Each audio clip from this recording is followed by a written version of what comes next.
really excited to be here and to talk about the data and implications of a survey that we completed. This survey, just the basics, it was 1,200 people. These were high propensity voters, so we looked at voters that really never miss an election. We were trying to get to the people who participate in the process and therefore also matter to electeds and policymakers. We structured this survey in a really interesting way.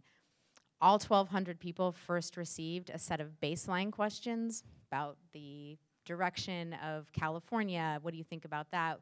What's important to you? What are you concerned about?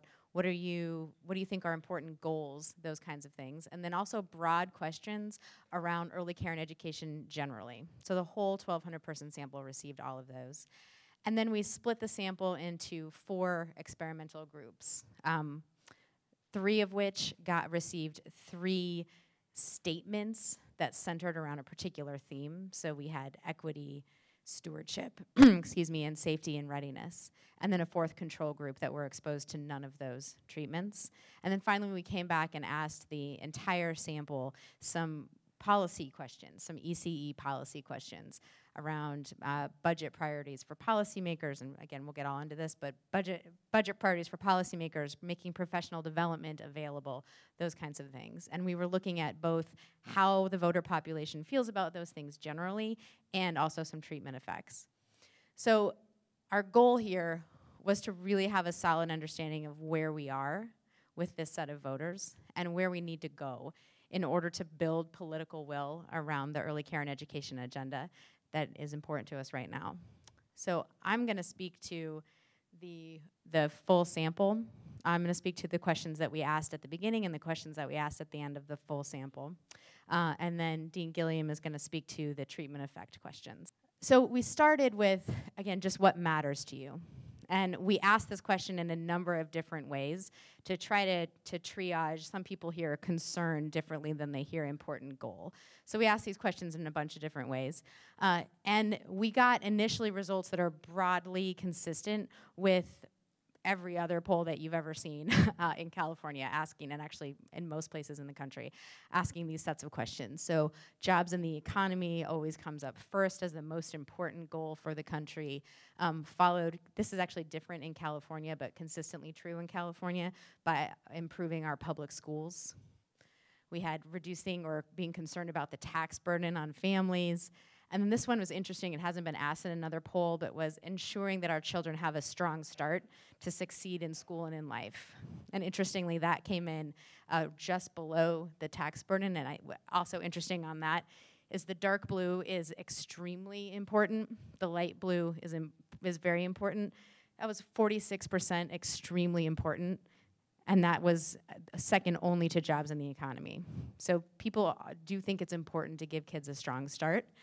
But what's really interesting here, and I think important for our conversation, is that after you get from schools and strong start, you go to infrastructure and roads, and you go to healthcare, and then you get to access to affordable and quality childcare for kids that are not yet school age. So what we saw in this data was good news and also challenging news, right? Good news that people do think it's important. People think that the agenda around kids and preparing kids to succeed is important. They rank it highly generally. But what they don't do is connect before school. They don't connect the agenda around younger kids to that broader set of goals.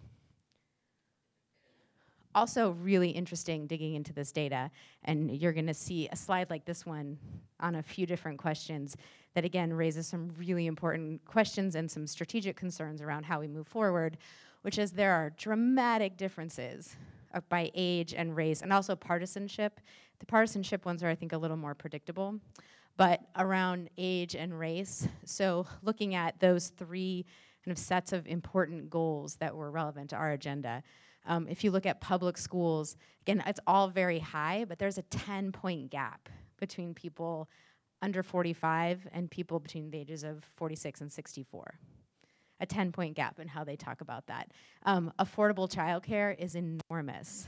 So people under 45, you had 77% say it was very important or extremely important. It drops all the way down to 59% and 62, so that's statistically insignificant difference there. So massive difference between younger voters and older voters on that issue. And looking at race, again, this is going to be real consistent and something that we should be having a conversation about in terms of strategy and messaging and targeting.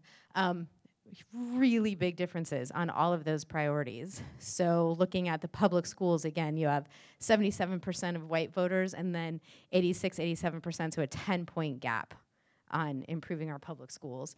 Affordable childcare is shocking. Shocking, the difference. I mean, you'll never see a 20-point gap like that on something as kind of mom and apple pie as affordable childcare. Access to affordable childcare. So we see, when you dig into it, some pretty significant differences across age and race. We also asked a couple of different questions around trying to get at how people think about ECE in the context of sort of the rest of their lives, and also a little bit in the context of school, since people do care about school and that's consistent. So we said, who should primarily, thinking specifically of children who are not yet school age, who should be primarily responsible for their care and education, for care and education programs? Overwhelmingly, it was family. Family members are responsible for kids under school age, followed by private child care providers, and then government agencies. Interesting, and we're going to come back to this, just 8% said employers, and then we had a bunch of other.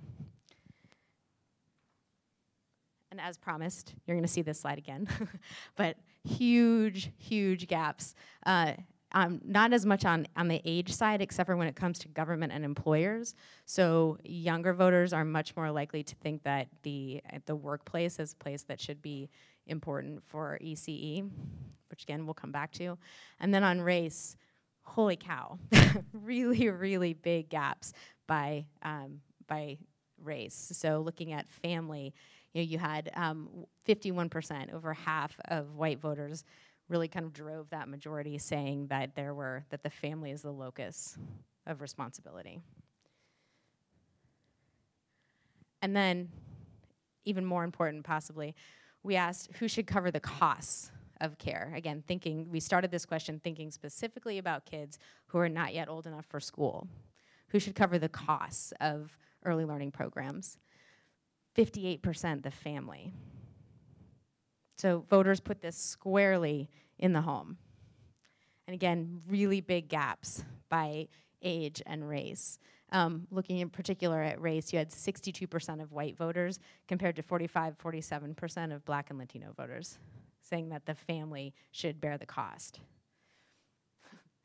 So then, after we asked that battery, and there are others, and we'd be happy to share the full data set, we did a bunch of the experimental questions. Frank's going to talk about those in a second. And then came back to these broad brush, really specific, to the policy questions. So we went from what is really important to what about the specific ways of getting that done. So the first one was, given the preamble to this question was, given the broad understanding about how important early care and education is, we should be, and given that there are disproportionate gaps for children who are growing up in communities of color. We said specifically Latino and African American kids. We should be making investments to ensure that access to high quality early care and education for children in communities of color is there. This is percent agree. So all voters was 62%, white voters was 56%, Black voters 83%, and Latino voters 76%. So one of the things that we kind of wanted to look at here was, we, as a message point, as a policy priority, when we talk about equity and we talk about closing gaps, that hits different audiences really differently. Even after a long battery and a long set of conversation around ECE, it hits different sets of voters differently. We also asked about the uniform rating system to ensure, and the relevant language in here was to ensure that all programs are of sufficient quality to prepare children to succeed in school and life. This was percent agree. So we had 61% of all voters, 60% of white voters, and then a 10-point gap between white voters and voters of color. We asked a professional development question. The preamble on this one was given that the most important person in the early care and education space, in the early care and education room, is the early care and education workers. Therefore, we should ensure that they all have access to professional development. Here we had a 10-point or 15-point gap between white voters and voters of color. Latino and black voters are right in sync, 15-point gap with white voters. And finally, the biggie, we asked about budget. We said ECE should be a priority for policymakers as they consider the state budget. So we were specifically asking about where should money happen. Good news is that we had really high percentage, right, 67%. Interesting, again, is these really big gaps, particularly on race and then predictably on partisanship. So we'll come back to some of the implications around all this. We have a so what, but before we do that, I'm gonna hand this over to Frank to talk a little bit, sorry, Dean Gilliam, to talk a little bit about the experimental piece. Thanks, Shana. Good morning. Everybody awake? I'm going to go low-tech, old school here. I'm actually going to tell you some things and not show you. How you like that? Boom. Yeah, right. A few things. First, want to thank First Five for supporting this work. I think the findings are really interesting. I've been working in early child education and early child development now, probably communicating it for 15 years. I think I started with the organization 0 to 3, and I've been working with a wide range of advocates across the country with my partners at the Frameworks Institute on how to communicate early child development and early child education. We've been working for a long time with the Harvard Center for the Developing Child, trying to explain the development of the early brain and its significance to early child development, and now to really thinking more specifically about California and policies around early child education and development. I just want to, we'll come back to this, but I just want to reiterate some of the top lines that Shana mentioned. We both have been doing survey research for a long time. I think, well, I should be fair to Shana. She's much younger than I am. I've been doing survey research for a long time. Shana is an accomplished professional. How is that? Is that cleaned up? That's cleaned up a little better. And so the size of the differences that you saw in those surveys, the 15 and 20-point gaps, are not coincidental. If the margin of error is 3, heck, if the margin of error is 8, which it isn't, it's still pretty enormous. And this is important as it relates to the experimental findings. So let me try to sort of reiterate the design of the experiment. So the question was, we were getting a portrait of where mean levels of support among Californians sits regarding ECE. The next question, other than what those data mean, is there a way that we can start to think strategically about communications that would allow us to gain greater support for an ECE policy agenda? So my task was, could we test some at least base and very, very subtle messaging to see if we could move people's support for the things that Shana talked about. So just want to reiterate those, what we're talking about here. So the first slide, we had a lot of discussion when we designed this.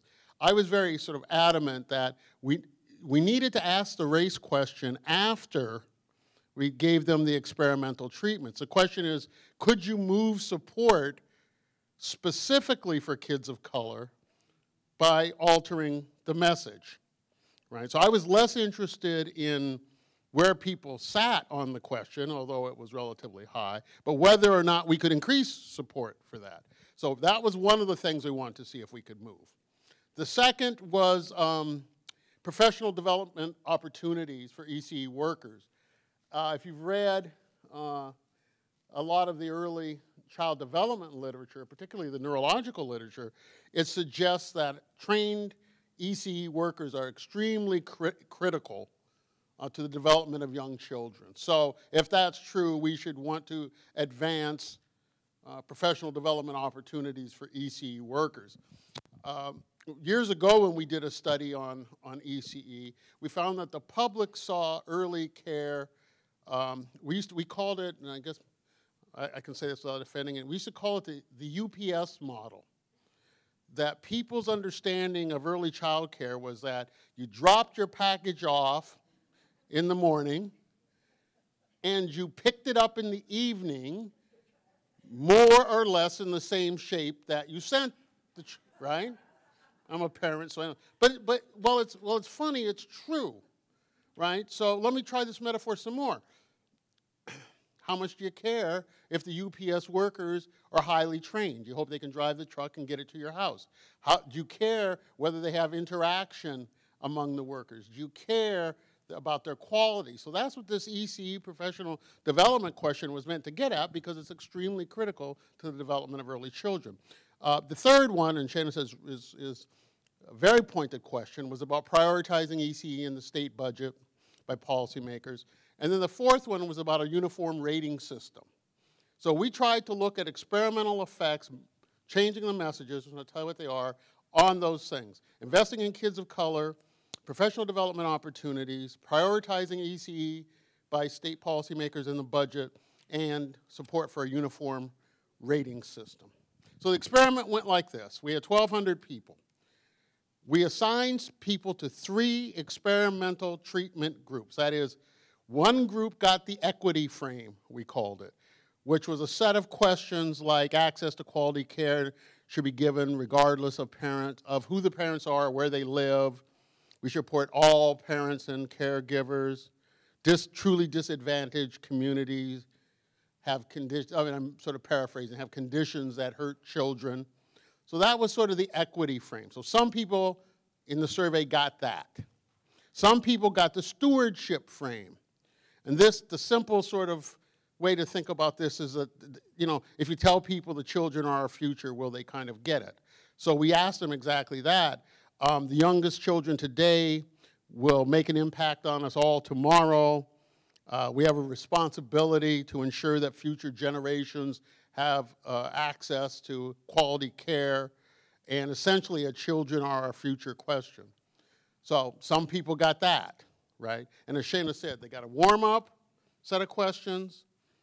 They then got these questions, the treatments, and then they got those 4 outcome measures I talked about, okay?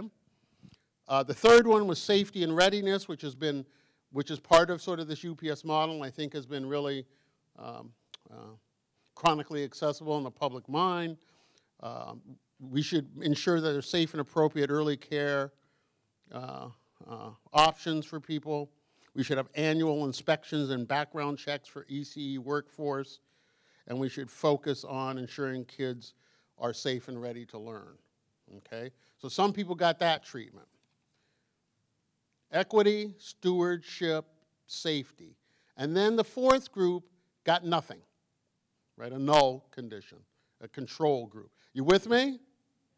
Okay. So the question is, what did it do when people were exposed to those things, to these 4 outcome measures around, and I want to repeat them again: investment in kids of color, professional development opportunities for workers, prioritizing ECE in the budget, and uniform rating system. So the first finding is this: that exposure to any frame actually, in the main, in the aggregate, regardless of age, race, party affiliation, exposure to any of these values frames had little impact on moving. Again, let me say this because it's a subtle but important difference, because I'm going to come back and hook up to Shana's main point. That regardless of exposure to a values frame, approximately 2/3 of California voters support ensuring that investments are made to kids of color, believe ECE should be a priority, support professional development, and want a uniform rating system. Why does it not have what we call a main effect? The answer is what you saw in Shana's disaggregation of the survey data. That these wild differences between the groups cancel each other out. when you look at everybody, so I guess the one takeaway is that one is going to have to think pretty carefully about who you're who the audience is, and we'll come back and talk about that. So, how do I know that? Well, for example, when exposed to the stewardship frame, there were big differences. So the comparison was between people who didn't get anything and people who got the stewardship frame, okay? On investing in kids of color, getting the stewardship frame increased their support by 22%. For whites, 11%. For older people, 8%, right? And didn't do the same for blacks, African Americans, Latinos, Democrats, and younger people. Likewise, compared to the control group, support for professional development opportunities for EC workers increased 22% for Republicans and 6% for whites. Again, the only real big differences. So now you're starting to see these individual differences that Shane has talked about. 3, exposure to the safety readiness frame produced mixed results. On the one hand, compared to receiving nothing, exposure to the safety and readiness frame increased support for investment in kids of color among Republicans, 15%, men 9%, whites 9%, and curiously, African Americans 9%. I don't have any explanation for that. Well, I might have speculation, but I don't have any explanation. Likewise, compared to the control group, exposure to the safety and readiness frame actually decreased support for prioritizing ECE among Latinos and among independents. And it also decreased support for professional development among Latinos and independents, all around 10%. Okay? The equity frame actually decreased support to the extent that it had effects for lots of people. But now this is a really interesting thing. The other big number that jumped out at this, making ECE a priority budget, blacks exposed to the equity frame were 22% less likely to support it. I think it's just a fascinating. So I think you're really going to have to think about the equity frame. Support for professional development and uniform rating system, again, decreased dramatically for African Americans and Latinos when they were exposed to the equity frame. So it's a very interesting observation that the equity frame is more likely to work with whites, Republicans, older people, and less likely to work with the very people that you would think it would. I've done a bit of work on this, and I think that there's sort of 2 explanations. One is that people's support's already high, and it comes off as patronizing to some degree.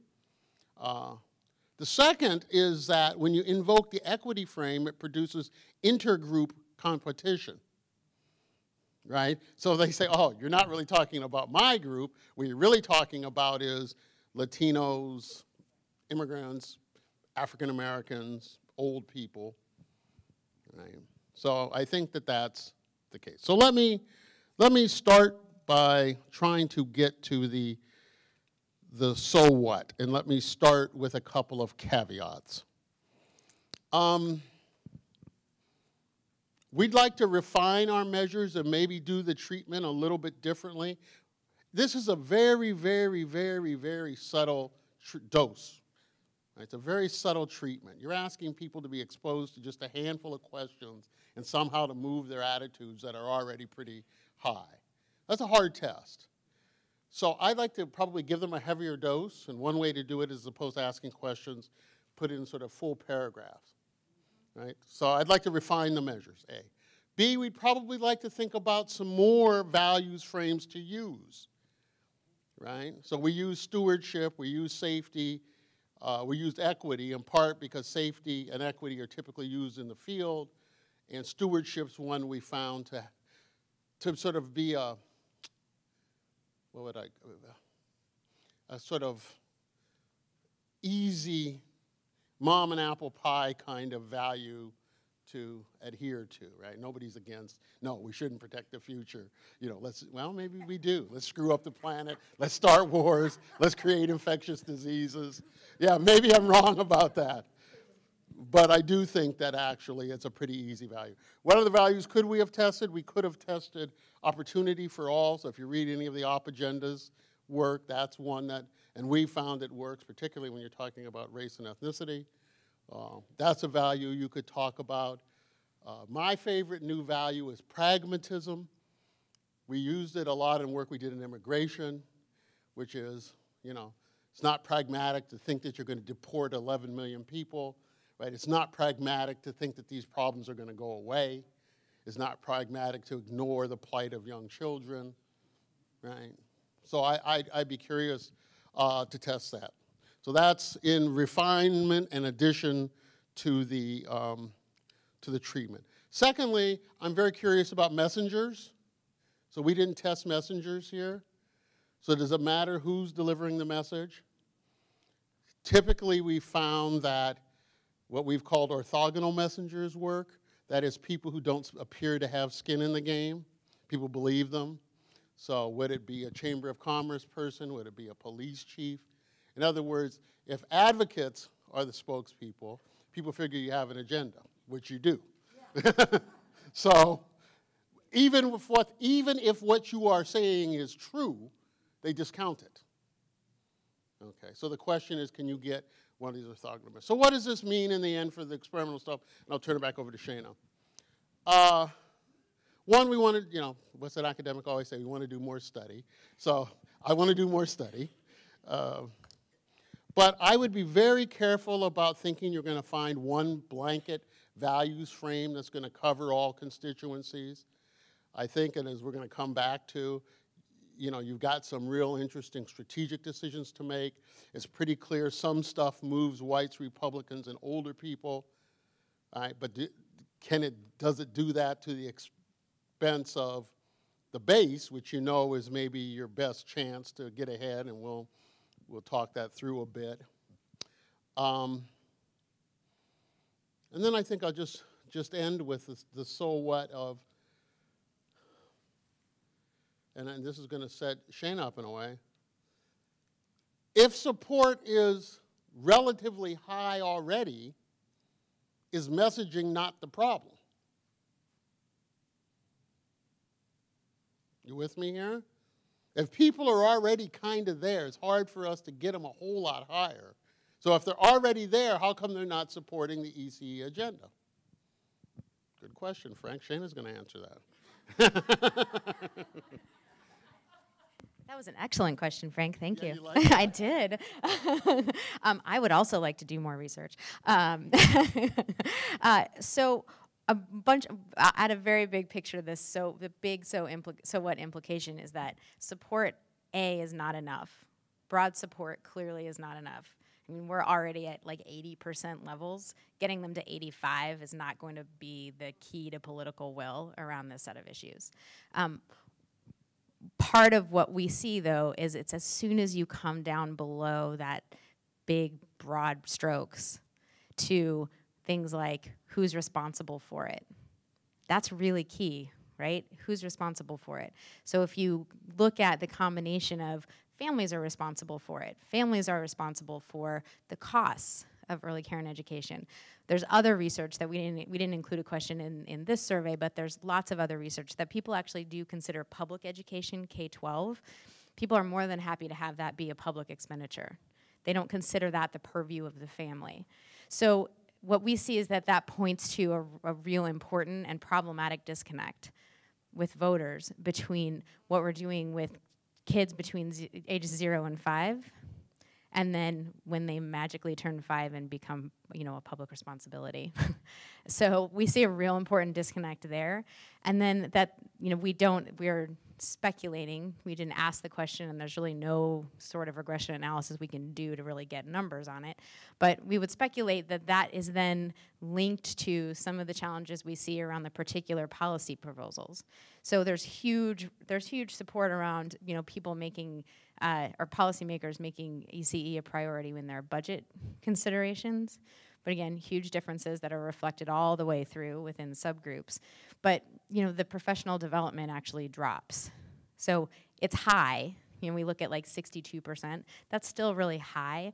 But if you consider that overall support for ECE is at like 80%, then a result that comes down to 62% across the board, and then again is lower for everyone, around actually making sure that the people who provide that early care and education are trained and ready, that points to another really important disconnect, right? So our broad brush so whats around this are that the next step for ECE advocacy is a really hard one. It's a really hard one.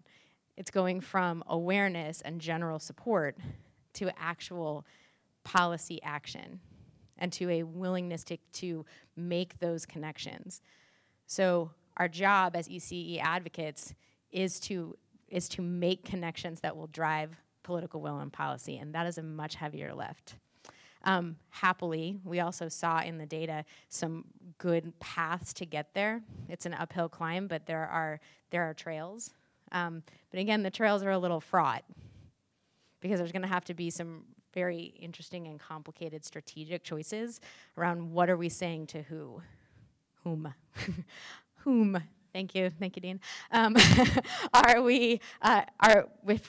If we are talking about, again, kind of moving what Frank called our base, that's a very different set of messages and a very different set of, at least there's some evidence it's a different set of frames, and very far away from the ones that we've been using to actually help our kind of advocates of color, our base, make those connections. We should stop talking immediately around equity to make those connections.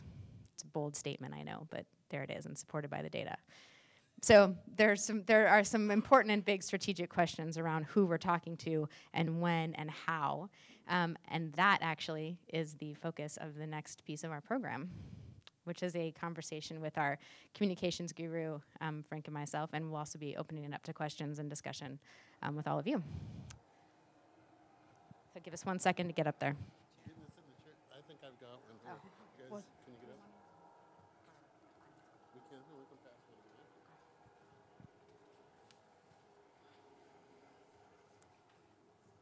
Well, we can, yeah.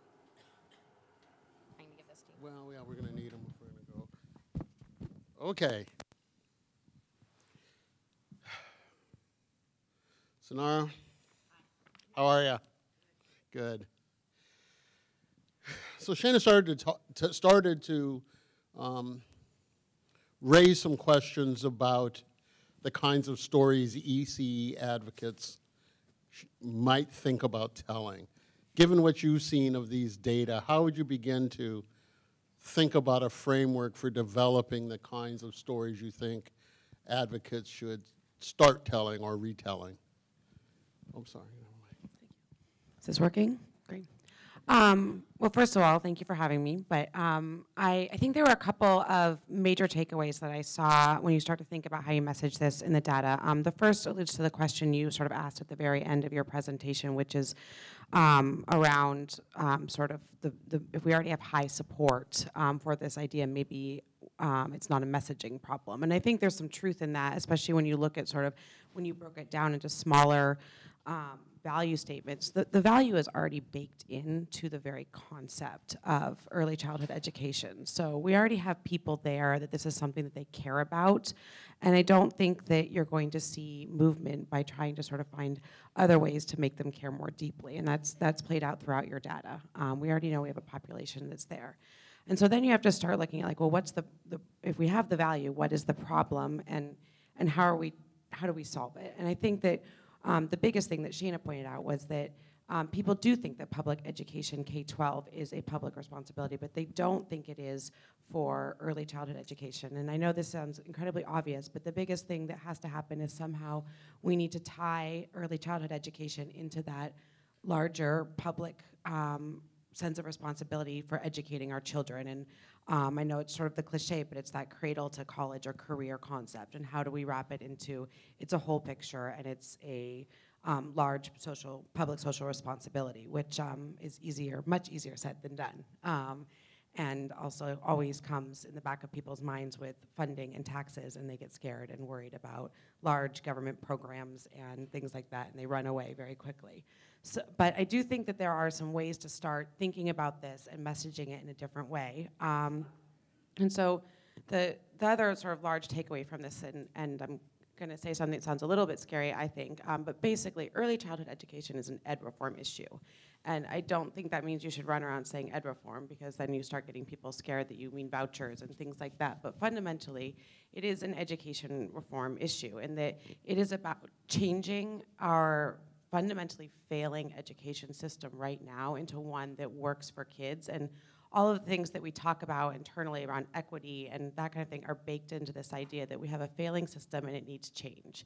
And when you start getting into that framework, you start getting into a place where people and voters fundamentally actually understand that we have a problem.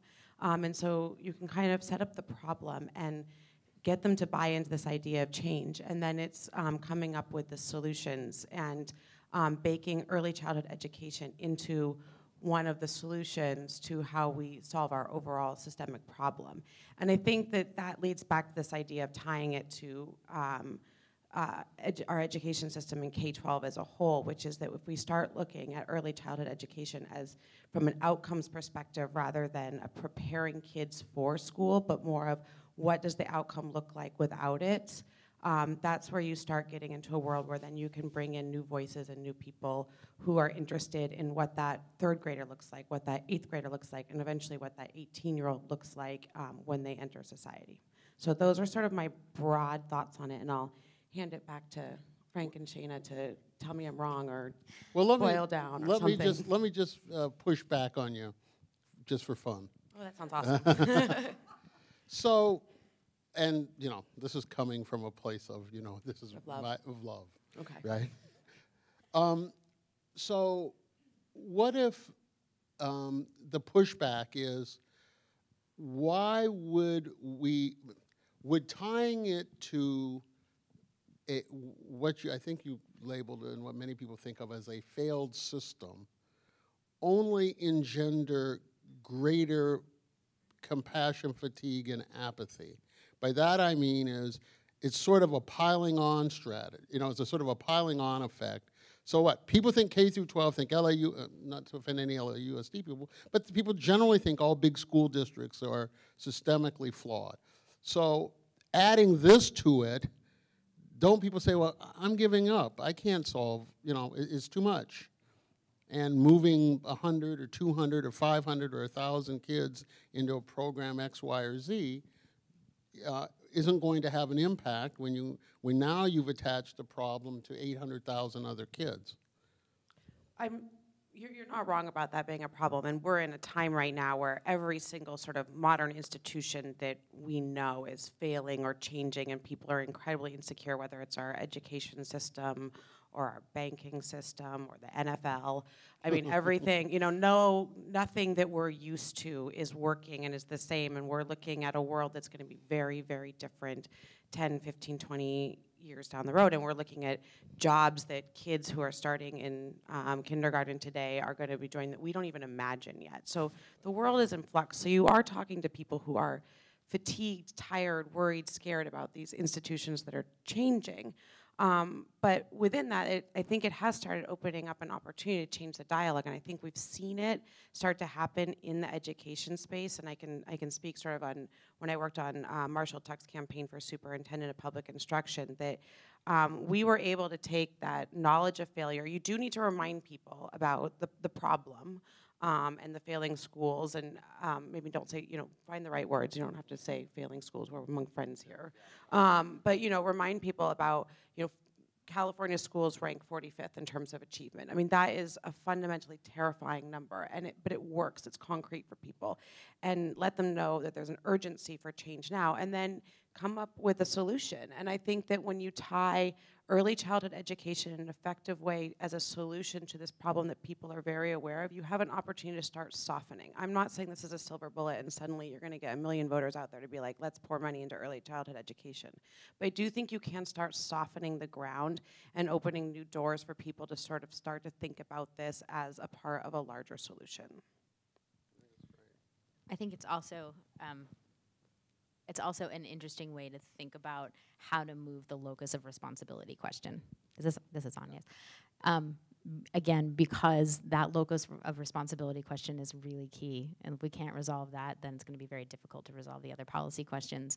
And because people feel differently about school-age kids, I wonder if again, the target audiences where we have real potential to build political will, if that approach helps make that important connection. I just want to say a word about what Shannon's talking about and what they both talked about the attribution of responsibility. It's a very important concept, which is who's responsible for the problem and who's responsible for fixing the problem. So if you looked at the data, I think I was surprised. I was surprised at how many people saw early childhood education as a responsibility of the family. There sort of was no public goodness to it. And by the way, years ago when we did research, we called this the family bubble, and it prevents people from seeing system. Meaning, we had a great quote from a focus group. Families are like little nations unto themselves, right? They have their own rules, or more pointedly, why don't you intervene when somebody's berating their child in the supermarket? Why? Because they're family, and you know they're going to say, you can't tell me how to raise my kid. And so somehow we have to do this, we have to get people to see that the development of children actually occurs as much outside the family as it does inside the family. Meaning it's other caregivers, it's teachers, it's coaches, it's religious people in churches, synagogues, mosques, whatever it may be. And we have to somehow change the attribution of responsibility from the family, this is part of what your argument is, to the system. And we have to convince people that it is in their interest, the public interest, to fix the system, right? And I agree, it's not super easy. It's super easy, yeah. And I'm going to cure cancer tomorrow, but I think that's what you have to do. I was stunned at how many Californians said the family was responsible. I think there's a couple of other things that we kind of learned from some of that, which is that in this sort of larger framework where early childhood education does need to stop being a standalone thing and needs to be part of a solution. There are ways to talk about it and things that we learn, and one of them is that we can't run away from the idea that people think family is responsible, so to overuse a phrase, I think we need to lean into that a little bit. And I think that's as people start thinking about how do we develop the programs and the things that we propose to the public that we want to do, there does need to be a component of family responsibility. And we do see that concept of parent involvement being important whenever we talk about education. And so I think it is a little bit incumbent on all of you to start thinking about, well, how do we make these programs in a way that that don't fundamentally force people away from how they feel about this already? How do we bring the family into that in almost a partnership with what we also believe is a societal responsibility? So one last thing, and I'll pose another sort of hard question here. We have a lot of language that we use in the EC advocacy community is around giving parents more options. Parents need better options. With this conversation, it seems possible, and we should definitely test this, Frank. It seems possible that by continuing to use that set of language, parents should have great options for childcare. Two things on that. One is we're just reinforcing this divide between, before you're at school, you're the family's responsibility, and after you're at school, then you're all of our responsibility, which is problematic for us. But secondly, one piece of data that we didn't put on the slide, but that we have, is that more than half of people actually think that they do already have good options. So, with this conversation, then also the big implications, this family question becomes real important. And it's this idea of giving them options. What we found in earlier work was that when people put the locus of responsibility in the family, the way they were able to handle the kids of color and poor kids piece of it was to say, well, those are bad parents, right? Bad parents are the produce bad outcomes. And that's where this idea that somehow the language has to empower parents and families as opposed to victimize them, which I think gets in the language a little bit. So speaking of, I mentioned one of the things I was interested in was messengers, but how do you all think about, who should be the face of this? You were in the heat of the battle. Who are the right people? Who should we be talking to? Maybe the better way to ask it is, what other kinds of stakeholders should we be talking to and encouraging them to speak up on this issue, other than the kinds of folks in this room who do it daily? This is not an easy question to answer, because this is actually a problem that I think advocates at all different points in education are struggling with. I think, when it comes to trust, one of the most trusted voices out there is the teacher voice, but then we do get into that sort of problem of, but there is a little bit of skin in the game, and they're too close to it, and they always want more money, which is unfortunate, but those are some of the attitudes that people have. And so it is trying to figure out, and one of you touched on this idea of who are the new voices. One of the ones I think that we're seeing more and more emerge as helpful in education is that business voice. And it is also more and more corporations and corporate leaders are starting to understand that we are not providing the workforce that they need for the future and for their companies to thrive. And so we're starting to see more voices come in there. And I think that also goes back to this idea of making ECE part of the larger education conversation, that if we start to educate, your Tim Cooks at Apple, that if we are not starting at 2, 3, 4, he's still, starting at 5 isn't going to be good enough.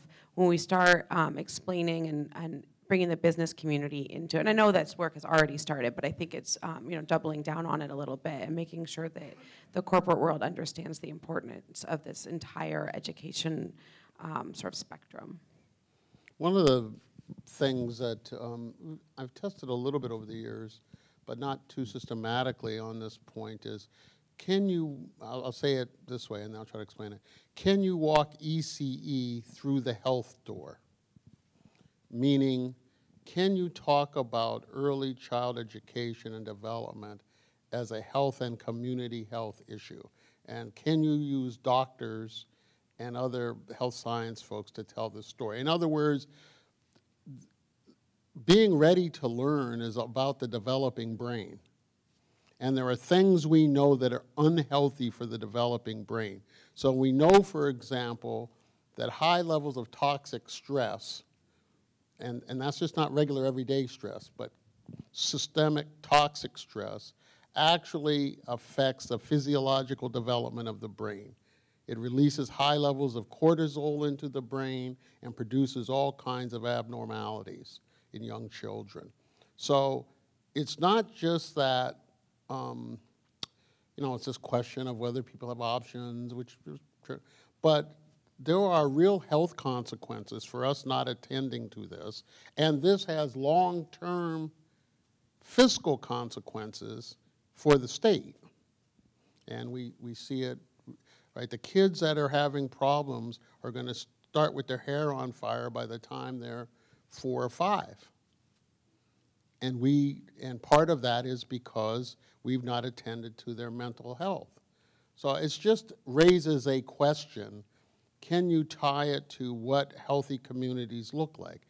Healthy communities are communities in which young children are given full opportunities to be healthy and to succeed. And any pediatrician will tell you, if the kid's having health problems, be they mental or physiological, they are not going to be ready to learn. And by the way, it can be everything from oral health to mental health. If their teeth are hurting and they're not getting proper dental care, they do not learn as well. So I'm just throwing it out there. It's always hard with advocacy groups because they, of course, want to double down on their door, right? But it is a question, can you attack this from multiple directions? And is health or community health another way to get something I would love to test?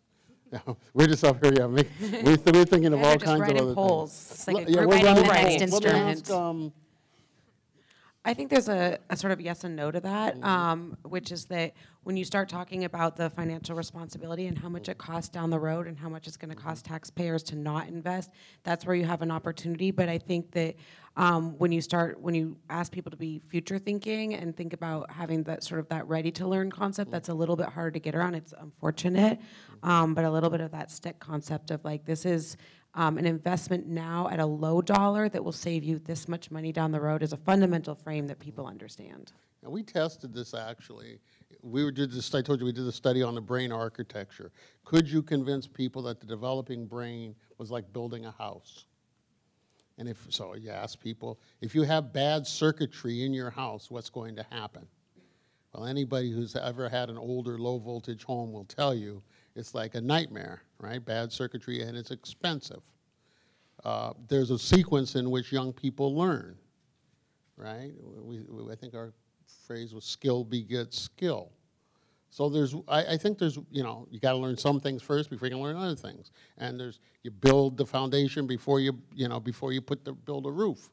And so people start to understand that. So we found a lot of success sort of at least getting support for early child development, which may be a little bit different than early child education, but I think it's not hard to make that leap. Let me sort of turn the topic, because I have a bunch of questions here I'm supposed to be asking. So we've talked about the what a little bit and the who a little bit, and I know we got to have some questions from you all, but I want to ask the where question. Where should advocates be having these conversations? I mean, I think some of that was very, very clear in your research that you have, in the places where you have broader and higher support, your Black and Latino communities, that's absolutely where you should be shoring up support. And there's actually a larger political issue here that part of it is a turnout issue, in that the areas where there is the highest support for early childhood education, there is the lowest. I mean, if we're strictly talking political and eventually talking about things that need to be solved at the ballot box, and this is across all education and other issues. I mean, we have trouble when we look at all kinds of things that we want to do through K-12, where we see very, very high support in Latino communities. For example, we did on Marshall's campaign, but they weren't at the ballot box on election day. And so that, I think there is some real work. I think Shana likes a field campaign. But I would start thinking now about how you are speaking to communities in a way where you're also giving them an option to take action, and eventually that action needs to be by checking a box. No, I think that's right. I think that we think about media advocacy, and that's a thing. Media advocacy, if we think about that a little bit differently. And so, based on this data, if we were to look at, making a hard push to have that connectivity conversation and make that case within the channels that, that the base for ECE really pays attention to, and with a real focus on trying to move the needle there. And again, I think that there's a lot of different calls to action that we could have, but among them, frankly, is that when electeds and candidates and other people do their own polling, you want this to show up differently for them. And to do that, you have to do that attitude change within those constituencies. And I think also I do love a field campaign, but it's also about, when we are having the professional development conversations with ECE workers, and when we are doing the parent education and things like that, kind of all of those should be seen as communications channels to be moving forward the connectivity piece that needs to happen.